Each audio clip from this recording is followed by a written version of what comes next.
Hey Flower Tribe, it's Kelly Lehman and Lucy Lehman, and today I want to talk to you about fall hydrangea care. So I'm going to show you what I'm doing with some of my hydrangeas right now, and I'm going to show you some of the beautiful bouquets that we built out of our fall hydrangeas, and I'm going to show you like an update on some of our hydrangeas that we propagated a few months ago, or like last month. I'm going to show you how good they're doing, and I'm going to walk you through the steps again of how to do a ground layering propagation in case you want to get more hydrangeas from the hydrangeas that you currently have in your garden. So if we haven't met yet, it's nice to meet you. My name is Kelly Lehman. I'm the owner of Cranbury Fields Flower Farm here in Cranbury, New Jersey, and I love giving you guys fun free flower tips. So please feel free to subscribe to this YouTube channel and hit the bell notification so you know whenever I post another fun free flower tip video. And guys, from now on, we're going to be going live every Wednesday at 10:30 a.m. on this channel, and if you can't make that time slot, don't worry, because we always repost these videos. But if you'd like to meet up with us here, that would be great. Grab a cup of coffee, and if you have some questions, some garden questions, I'll try to answer a few of those towards like the end of the video. So it's nice to see you. If you guys can hear me good enough, give me a thumbs up, please. Let me know, and let me know where you're viewing this from in this great big beautiful world, because I love to see how our flower tribe's growing around the globe each week. So maybe just let me know which country or which state that you're in, what's going on with your weather. I love seeing weather around the world. It's always so fun. So it's pretty cool here now. I'd say it's like in the 60s, and I'm in a hardiness, planting zone 6 hardiness. So this is what some of my hydrangeas look like now. And this is the back of the flower cart. So we also have a florist here at Cranbury Fields Flower Farm, and we have a lot of flowers going out the barn door every week. And I try to keep an abundance of fresh cut flowers coming up in our flower fields, in our flower farm, in our secret garden. And I love teaching you guys some of the tricks that we use to keep them going. So right now it's October 13th. And my flowers are still going strong. And so we've got a whole bunch of gorgeous zinnias here. And the trick to this flower is to continue to deadhead it, or just cut the stems for arrangements throughout the year, and you will have gorgeous, beautiful blooms all the way through the frost. So I just go down to like a fresh set of leaves. I'll give this plant a cut. I'll make sure that there's a lot still left on the stem, and then I get brand new flowers within like a few weeks. So these guys are going strong. These are what some of my limelight hydrangeas look like now. So they're starting to dry out, and I want to show you this beautiful arrangement. So this is going out. Let me try to rearrange some of these guys here, because I just want to show you some of the tricks that you can use with your hydrangeas to make beautiful arrangements. So this is an arrangement that's going out the barn door, and basically, let me give you the front end. Here it goes. So basically what we did was we used a lot of our limelight hydrangeas, especially the smaller heads. And if you guys watch the channel, you know that the way that I get smaller limelight hydrangea heads is that I don't trim back the plant. I don't prune it back, because when you prune it back, you get those gorgeous, massive, the massive hydrangea heads, but they're really hard to work with in arrangements. And sometimes they get super droopy on the plant. So my trick is usually not to prune them back at all, and we get these gorgeous, smaller blooms. And what I did was I just added a little bit of variegated leaves here. And this is a really fun florist, flower farmer tip. I'll take a lot of the cuttings that I use, like these grasses from around the farm, and a lot of times I'll just be like trimming things up, neatening things up, and as I'm making them neater, instead of throwing these clippings out, I'll use them in arrangements, because this looks like gorgeous feathers in this arrangement right now. So it looks really, really pretty. So we use that, and then I like to also cheat and use some primo flowers from like the supermarket. So you can get either like roses or some other gorgeous like primo flowers that are difficult to grow in your garden like year round. And you can just kind of like, buy like a dozen of those and then just add them to some of the flowers that you're growing in your own garden, and it looks spectacular. So this is what this guy looks like. We also added a little bit of Alstroemeria. I love that because this is a long-lasting flower. These gals literally will last like 3 weeks in a vase. So if you're looking for a long-lasting flower, Alstro is terrific. So that's one of the arrangements that we have back here from our, hydrangeas in fall. And then here's another one, and this is one of my favorites. I brought this arrangement, or like a similar one, to a party just this weekend, and it was a huge hit. And what we basically did was we used our Pinky Winky hydrangeas. And I love Pinky Winky because they turn this bright, gorgeous, beautiful shade of red this time of year. In the summer, all these petals are pure white, and they're super pretty, but they're on like these cone-shaped blooms. So it's more of like a triangle. They turn this beautiful pink, this beautiful red in fall. And then once again, I just use those gorgeous grasses that I was kind of trimming away from like my heating ducts, and not the heating ducts, but like, we have some of our air conditioning units and some of our electrical boxes, and I use these grasses to hide it, but a lot of times it starts kind of taking over, so I want to make sure that I always trim them back, and when I do, I like to throw them in arrangements, especially my fall arrangements. Now, the only thing with Pinky Winky blooms in vase life is that they get a little dark after a couple days. So they make for a terrific Halloween arrangement. So these are going to look great for like 2 or 3 days. They're going to stay like this. And then after day like 4 or 5, they get a little bit darker, deeper. So sometimes it's not great for a bright arrangement, but it's definitely cool for like a Halloween or a fall arrangement. So that's what this guy looks like. And this arrangement literally took probably about 15 minutes to make because it's just like these giant blooms, a couple leaves that we got cut from like, some of our plants, and then some of these tall grasses, and that was it. So that's these arrangements here I wanted to show you. Now I want to give you a quick update on, we did some propagating using ground layering back in August. And I'm going to show you what those plants look like now, because this is just like a super easy way to get more hydrangeas from the plants that you already have in your garden. So back in August, we did this method, and I want to show you that the roots came in beautifully on these plants. And I'm going to show you what that looks like down here. So I'm going to come down low over here. Let's see if I can get the best camera level here. So if you take a look inside this garden over here, if I move some of these leaves away,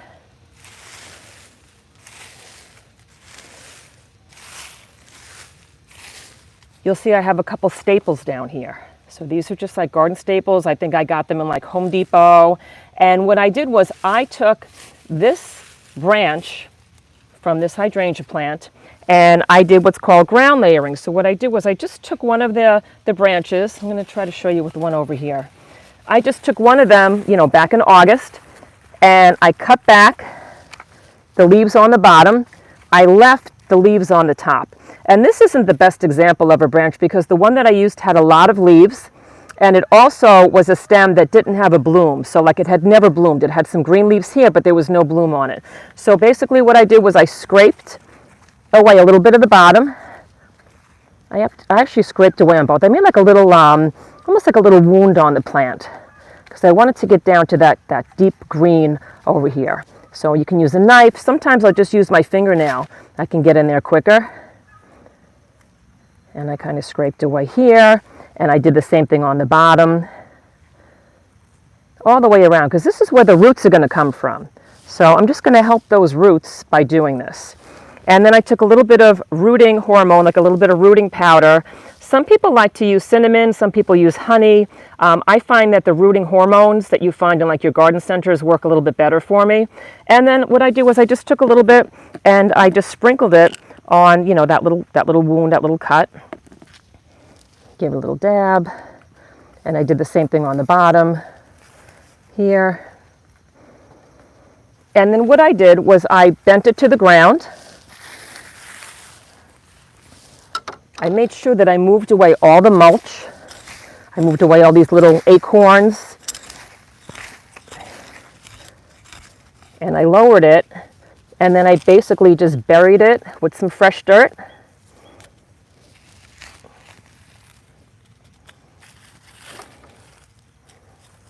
I made sure this leaf is still sticking out because I still need to feed that plant. And then once I buried it with some dirt, put a little more in here. I just put either a rock or those staples on top. So last time I used these staples, this time I'm going to use a rock. And once again, I've got that green leaf sticking out because I need the plant to continue to feed itself and make photosynthesis to make that new plant. And I want to show you what this old plant looks like, the one that I did back in August. So the first thing I want to show you is that the green leaves are still in place. So this stem, is connected to the plant.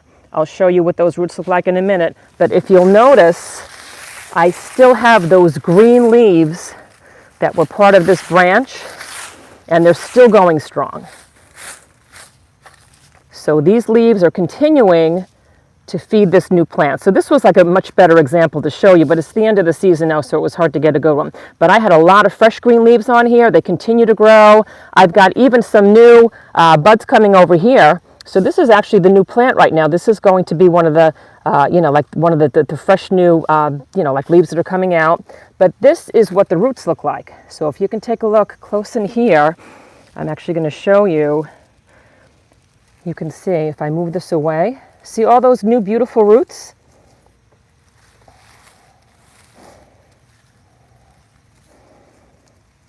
Okay. Hey, truth of the matter. Oh, thank you. I did enjoy my vacation. Okay, so I'm just going to lift this up. And there are tons and tons and tons of fresh new roots down there from this brand new hydrangea plant. And so here's what I'm going to do next, guys, for the winter season, and then it will be beautiful in the spring. But what I'm going to do is I'm actually going to leave it in place because I don't really want to move this hydrangea plant right now, this brand new one. I'm just going to leave it be, and I'm going to give it a few extra months to get established, to get even stronger. And then what I'm going to do is I'm going to sever the plant right here, but I'm going to leave it in place. A lot of times people will sever the plants that they did ground layering with, and on the same day they'll kind of lift it up out of the ground and they'll move it into their gardens, and then a lot of times the plant may not make it. So this was a garden tip from one of our Flower Tribe friends. They said, you know what, when you make that cut, just leave the baby plant next to the mother plant so it can kind of establish its own, like being like on its own by itself in the same soil that it was in. So it's a little less shocking. So there you go. All right. Brian Touch, exactly. Give it a chance to sort itself out. Yeah. So you're just going to give this plant a little bit of, like a couple extra months. Just give it a cut and then just let it figure out how to kind of, be on its own away from the mother plant. And then after a couple months, probably like in, in later spring or like a couple weeks into spring, I'll kind of just, move it then at that point. So that's my strategy for this plant. And I have to say, Super Woody Boy was one of our, people that left comments a while ago, and they said you could do the same method, but you just do it directly into a pot. So the idea with this is, and this was a really clever tip, I'm going to use this little stem that I showed you before. So instead of putting it in the ground, you can actually just use like a regular pot that's filled with like soil, like garden soil, kind of fill it to the top. And what I'll do usually is, sometimes I'll even kind of water it in first. So I'll kind of get that soil nice and moist. And then all the steps that we did before, we gave it like a little scratching, we gave it a little bit of that root hormone, and then I'll basically just bury it right inside this pot. Oh, my leaf's gone though. All right, see, I would have to find a better one that had, more leaves on it. Somehow I ripped that leaf off by accident. But you can just bury it in the pot, and then you could put like that rock on it. And then what's going to happen is you're going to have a potted plant that's all set to go. It takes a while, guys. It takes like a large number of weeks. So I would give it like at least like 5 or 6 weeks to start getting those roots. And I actually leave mine in place for like maybe even 2 months sometimes. So to do ground layering, this is considered ground layering. It's a great time of year to do it in spring when you have all that new growth, and it's really a great time. I'm sorry, hold on a second. Is it all right? Okay.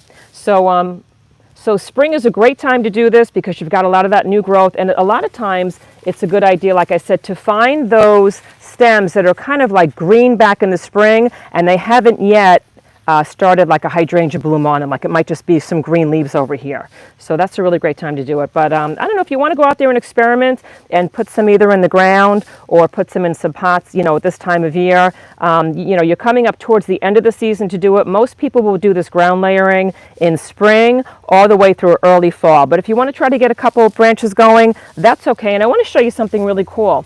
Even if you don't do this method, there's a good chance that your hydrangeas are already doing it on their own. This plant right here kind of self-propagated itself.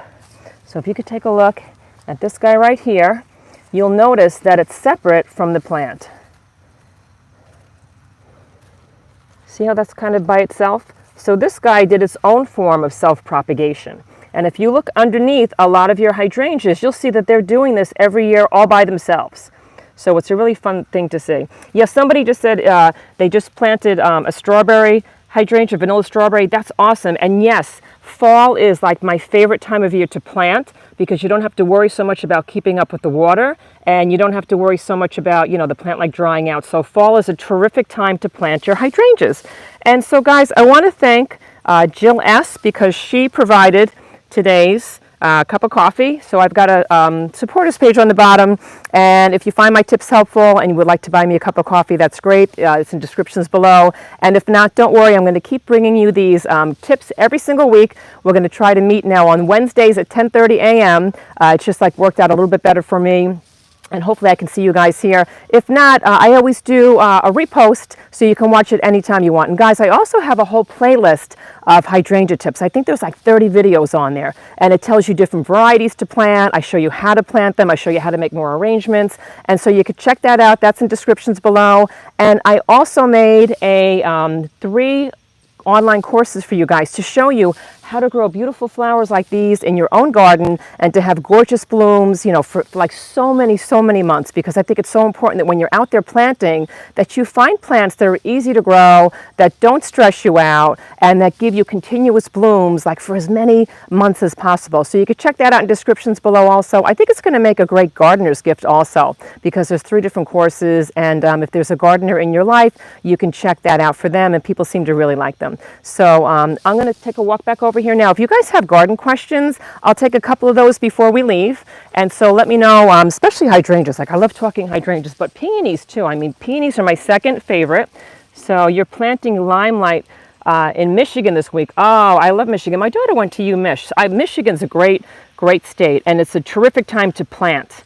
So yes, go Mich.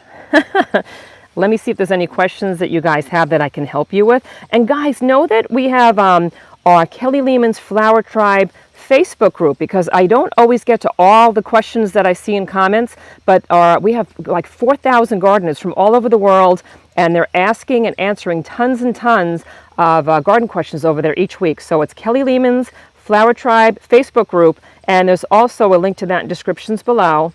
And so if I don't get to your questions, you know, the Flower Tribe is an absolute amazing wealth of gardening knowledge, and there's some super people over there, and they're super generous. So I'll give you guys a couple more minutes while I'm waiting for some questions to come in. I just wanted to show you some different ways that I staked my hydrangeas that we're kind of flopping over. So I've got some zip ties put in place over here. I've got just some of these like little wooden dowels. So I'll kind of just surround the plant with like 1 or 2 wooden dowels, and I'll just put some string around them. Oh, truth of the matter, you transplanted your firelight and lilacs this weekend. Good for you. Now is a great time. I'm so glad you brought that up. Now is a great time to, oh, these are the ones you bought on the plane. Okay. This is a great time to transplant, to do transplants in your garden. Alina Torres, she's so funny. She actually found a ton of hydrangeas like on vacation, and she packed them up and put them on a plane and actually transported them to her home. That was awesome. Karen, is the fall time a good time to transplant hydrangeas? Yes, yes, yes. I think fall is my favorite time to transplant them. Just make sure that you do it 6 weeks before a ground freeze. And a ground freeze is very different than a frost. So a frost comes and goes. A lot of times temperatures will warm up again. But when you have a real strong ground freeze, that means the temperatures were like, you know, freezing for like maybe 5 or 6 days straight. So you guys probably still have, you know, a lot of time before your ground actually freezes. So you want to give your plant at least 6 weeks when you transplant it to get established and to get those root systems going real strong, and then you should be good to go. But just keep up with the watering, because I know a lot of times in fall, you know, we don't think to water as much as we do in the summer. But you know, a lot of times we will get a couple really hot days. So make sure that, especially if you transplant, it's key to keep those hydrangeas moist, but don't soak them, because hydrangeas don't like to have soggy feet. So yes, this is a great time of year. Hey Z, your vibrant purple hydrangeas turned a really dull color. Is that normal? So that's like one of the #1 questions. I'm so glad that you asked that. So yes, so it's normal. So your purple hydrangeas, like your endless summers, your Nikos, they just kind of start to fade this time of year. It's totally natural. There's nothing wrong with your plant. They start off this really beautiful, vibrant color, and now like the pigments just kind of run its course, and that's okay. They're supposed to be kind of washed out. And I just want to give you my #1 fall tip for hydrangeas is, guys, don't prune them back this time of year. Whether you have limelights or Nikos or Annabelles or like any kind of hydrangea I can think of, it's usually not a good time to prune them back in fall. I hardly ever prune back my hydrangeas at all in general, but if you are, then you might want to do that in like late spring or early winter, but don't do your Nikos and your endless. Oh, I just missed you, Brian. Can you give me that question again? I'm sorry. As I was blabbing, I saw it kind of disappear. So yeah, so your Annabelles and your Incredible and your Limelight, you can prune those back if you want by a third, late winter, early spring, but don't prune back your Endless Summer or your Nikos or the hydrangeas that come in that are usually like that purpley blue. They come in on old wood, and those flowers are being put in place now. So if you prune them back in spring or late winter, you're going to cut off all of next year's blooms. Brian, your hydrangeas have new shoots appearing here in UK. But it's only October. All right, so that's okay. So I'm so glad you brought that up, Brian. Actually, that's awesome. Sometimes when we come out here and we cut, all these flowers for our arrangements, what we're actually doing is I didn't prune them, but we did cut them. We cut off a lot of blooms. A lot of times when you cut off those blooms, you will stimulate new growth.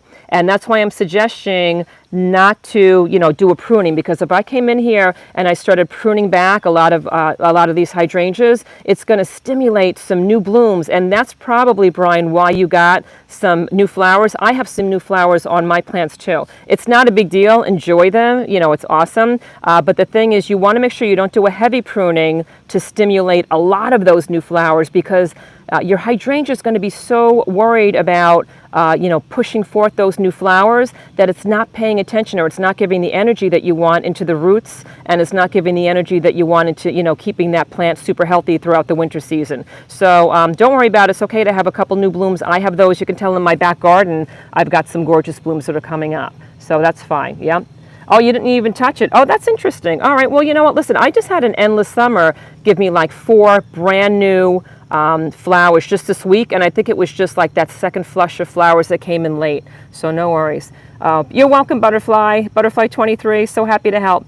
So all right, guys, so I guess that's it, and I'm so happy that you joined me here. I'm glad that you found me here on this Wednesday time slot. I'm going to let Lucy go in and take her little nap here. This is actually where Lucy hangs out most of the day.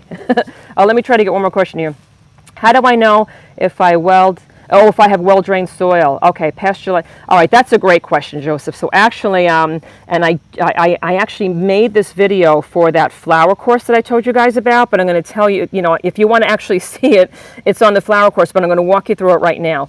Hydrangeas love well-drained soil. That's so important because they hate to have soggy feet, but yet they do love water. So here's the story, guys. You're going to go out into your gardens and you're going to dig a hole about like 12 inches deep and 12 inches wide. You're going to take a hose. You're going to fill that hole. You're going to fill that hole to the top with water. You're going to let it run out. It's probably going to take, just a couple minutes. It might even take like 10 minutes. And then what you're going to do is you're going to refill the hole with water. And once you refill the hole with water, if it doesn't drain out, I'm trying to think of the exact timing. I think that it should all drain out within about 20 minutes. You're going to have to Google, when, what that time is. Usually if it all drains out within about, 20 minutes to 40 minutes, then I think you have well-drained soil. And if the water just sits there and it stays there for hours, then chances are you have clay soil, which means that you're going to have to amend it with a little bit of organic compost. And if you refill that hole with water, that second time, and the water runs right through it, like it just drains out like it was in a spaghetti strainer, that means you have sandy soil. And that means the water runs right through there, and your hydrangeas and your plants probably don't have enough time to absorb the water. So you can also amend that with some organic compost. And there's all sorts of articles online on how to amend your soil. But that was a really great question, so I appreciate that. Yep. All right, guys, so check out those online garden courses. They're in descriptions below. I think you're going to like them. They're only $9 a piece, and there's a discounted rate if you buy the whole 3-pack. And please hop on over to my Instagram page. It's under Cranbury Fields. I'd love to see you guys there. We're going to be doing a giveaway this week or next for Pro Plugger. They have a wonderful tool. I think it's like a $100 tool to help you with you're planting all of your spring bulbs. It's amazing. We're going to be giving 2 of those away either this week or next. So hop on over to that Cranbury Fields Instagram page, and hopefully you'll be one of our winners for Pro Plugger. And I will see you guys in the next video. You're welcome, Z. Enjoy your day too. Bye, everybody. Thanks for showing up. I appreciate you guys. See you next Wednesday at 10:30.